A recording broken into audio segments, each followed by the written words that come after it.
And on Wednesdays in this time slot, we have been meeting a lot of our administrators from around the Artesia Public School District. Today, we head over to Artesia Junior High, and we have Chanda Crandall with us. Good morning, Chanda. Good morning. How are you? Well, I've had my tea, so I think we're ready to go. And Matt Conn, how you doing, Matt? Good morning. I'm doing well, thank you. Good. Glad you guys could be here. And Artesia Junior High, or as a lot of the folks that we were talking about before we went on the air, some of the, I guess I'm in that category now, the old-timers still refer to it as Park Junior High. But either way, it kind of works, right? Mm-hmm. Yeah, we go by both. So Go by whatever both. people are traditionally like to call us, we'll go for it. Okay. Chandra, what's your position at Artesia Junior I'm High? the principal at the junior high, and I've been there this is my 4th year there, so I've been there for a little bit. And Matt's my partner, and he's my assistant principal, and he, helps take the lead on many things and helps us both drive the junior high. That's great. Well, has it been a good start to the school year so far? Yes, we've had a really positive start. We've done well with a lot of our activities, our athletics, our academics are, starting to climb and make some progress. So we've had a really good start. We've also up an enrollment at the junior high, so that's a plus too. It's the first time that we've ever been over 600. So Wow. we're really pleased. That's a lot of students to have to kind of herd Yes. where they're supposed to be over there. Well, let's. I know you have a number of things that we want to cover. Choir and band. You want to start there? How's the junior high choir and band doing? Our choir and band program are phenomenal.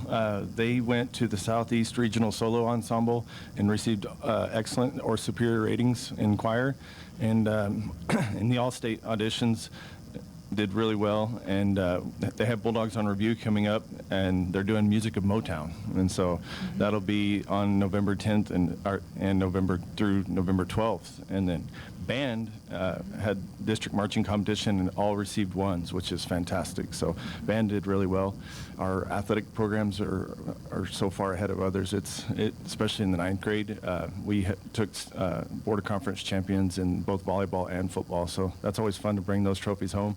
And our 8th grade volleyball team was runner-up, and our 8th grade football team played the Board of Conference champions to 3 overtimes, but they're on our side of the bracket, so it's tough when all the stronger teams are on one side. So I think we're probably going to see that with the varsity football this year too, with that district. Because the high school auditorium is going through its upgrades right now, where are some of your events like the Bulldogs on Review and some of those, has that been set? yes, sir, that'll be at First Baptist. Yes, Okay. sir. Great. Yeah, just kind of adjust for that and the supply chains and being behind. It's a little tough to get that stuff in to get the auditorium ready, but I sure am proud that Artesia puts so much money into students first, and it's impressive to be a part of that. Yeah, I saw Mr. White this week. I guess it was this week, maybe Monday, and he's talking about how excited everybody is about the progress they're making over there and what that's going to be done.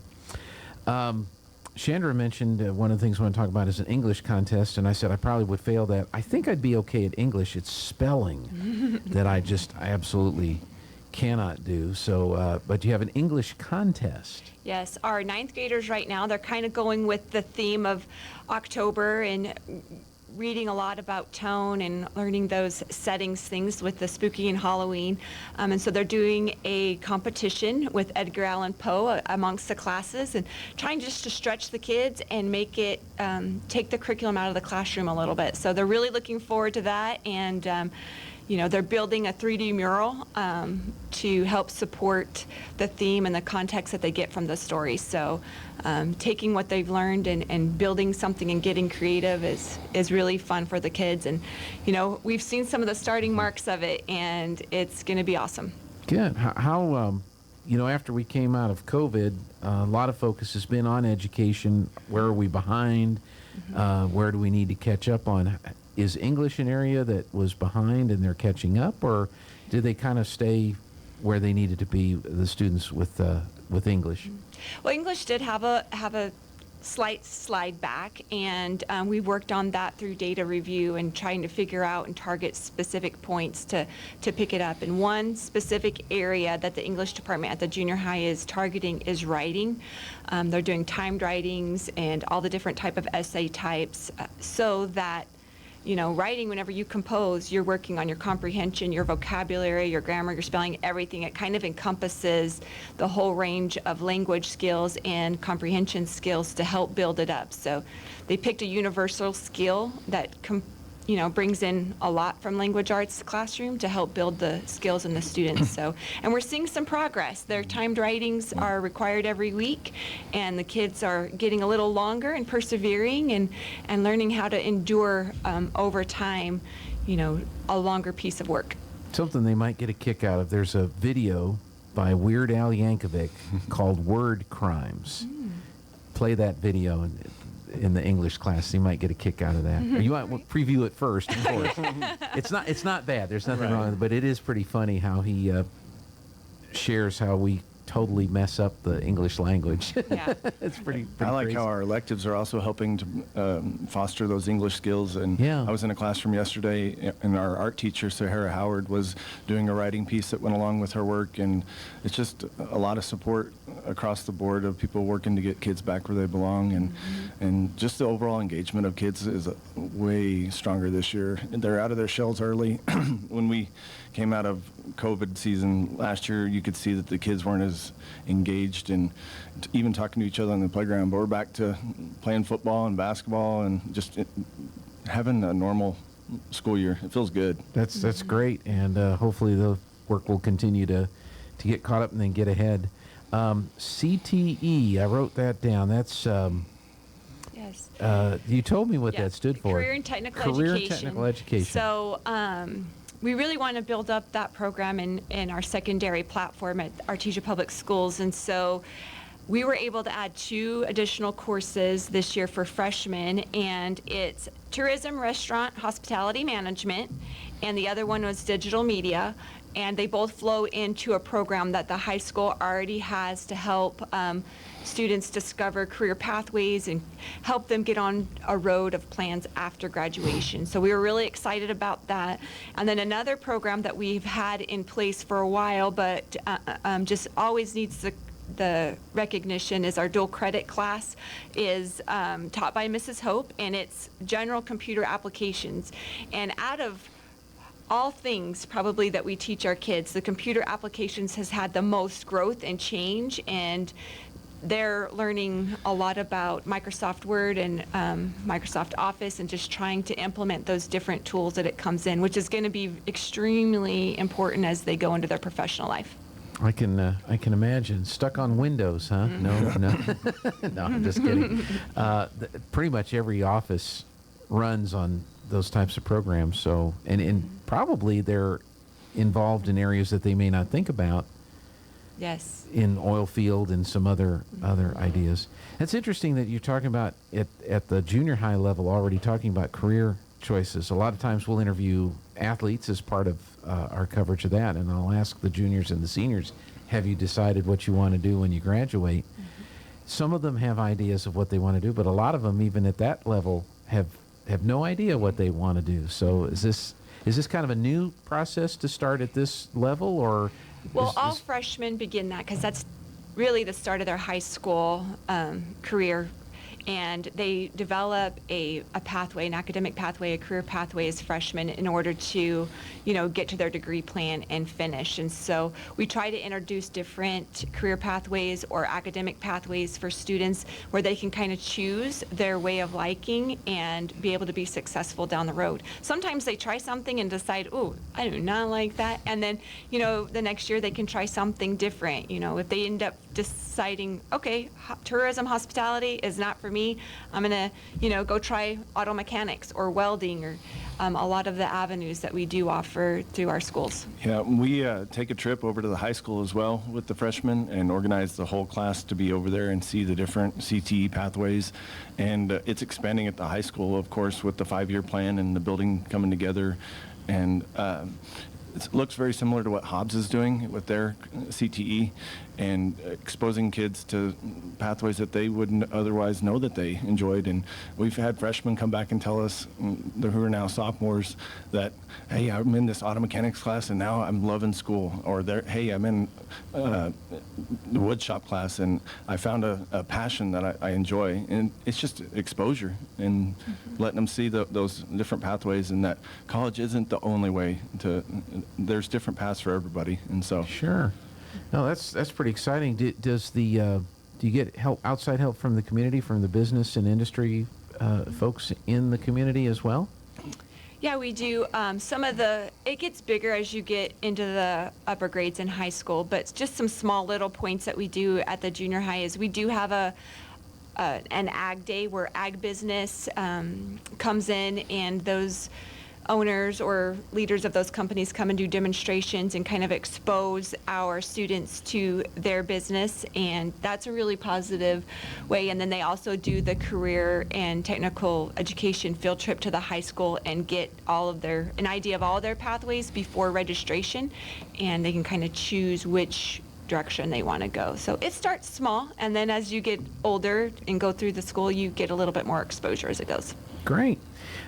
One other item I know we wanted to talk about is some of the community service projects that you have the students at Artesia Junior High working on. And I think, Chandra, you said you just completed one? Or Yes. Okay. So first off, huge shout out to our student council. We've reignited that this year, and we have over 40 members of students that are wanting to serve our school. And so each month, we pick a community service or an activity in order to engage students or serve our community in a way. And in October, it's Kidney Awareness Month, and we did Pennies for Kidneys in order to support our Miss Sydney Ellett.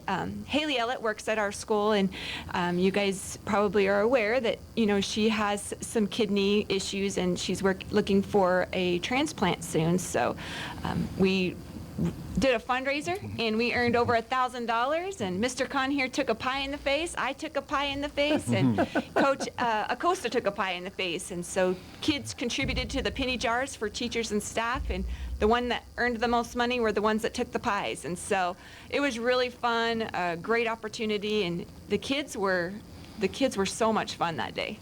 Well, sure, they get to throw a pie in the face of the principal and the assistant Yes. principal. yeah, they had jars with everybody's name, staff, and we had them set out in our foyer. And after day one, we soon realized that those jars need to be emptied each day because they were getting full. And so on day two, they're like, well, where'd all the money go? And well, we put them in bags with the names on them, and because they were filling up, Gene, and it was just a fun thing to do. And I saw some teachers, I'm not going to mention names, that would take their jar and dump it into other teachers' jars, but it was fun. Really? It was a good thing. It was competitive, and it sparked our students, and they were highly engaged. I mean, they gave the money to contribute, and it was an awesome time for them to show that they care. Yeah. Well, They were proud of doing something good. yeah. So what flavor pie did you get hit with? It was whipped cream, but it definitely was. I was smelling whipped cream for the next 2 or 3 days. No matter how many times I rinsed my nose out, I was smelling whipped cream. And the student that threw it in my face, he did a very good job. He made sure to get it all the way up my nose. So it was a really fun project. But we are going to be launching a food drive next month, working with Artesia, and anybody that wants to donate canned food to the junior high, bring it to the front office. That'd be awesome. But preparing for the holidays and just a local give back to all the people that support us. Okay. I think the Artesia has a day coming up. They're going to be at Finn's accepting donations as well. So that's all part of that food drive that they're doing. About a minute and a half left. Is there anything else that we want to make sure we cover today? I just want to give a shout out to our staff. It's like working with your family there. It is such a unique place to work, and strong educators who care about children first, and they are what make us run. It's all them. So just a big shout out to our staff. Great. Nice. And it used to be all the food for the schools was prepared there at Artesia Junior High. Now it's just for your campus? No. No, they they do. still- They truck it over in the morning to the Okay. different locations. Yes. Okay. Well, that has to be pretty nice to know that that's where it all originates, all the Yes. great food. Yeah, for we the get to schools. smell some of the really good smells lingering from the back kitchen. And it's like, what is for lunch today? And is it time? So Is it It's- time? Yeah. Yep, you get to smell the lunch, you get to hear the fight song while that's happening, you get to Yes. hear the choir. Our schools are very unique, and it's fun to walk the halls and hear the fight song when you're just patrolling and looking, make sure everything's going well, and really enjoy it. Chandra Crandall, principal, and Matt Conn, assistant principal at Artesia Junior High. Thank you so much. Thanks. It Thanks for was having great. us. And one last plug. Sure. With basketball starting up, we are selling activity tickets so that adults and students can get passes. Just reach out to the office, and yearbooks are on sale. So if you guys need any of that out there in the listening audience, just give us a call. Very good. Well, thank you so much. Let's go.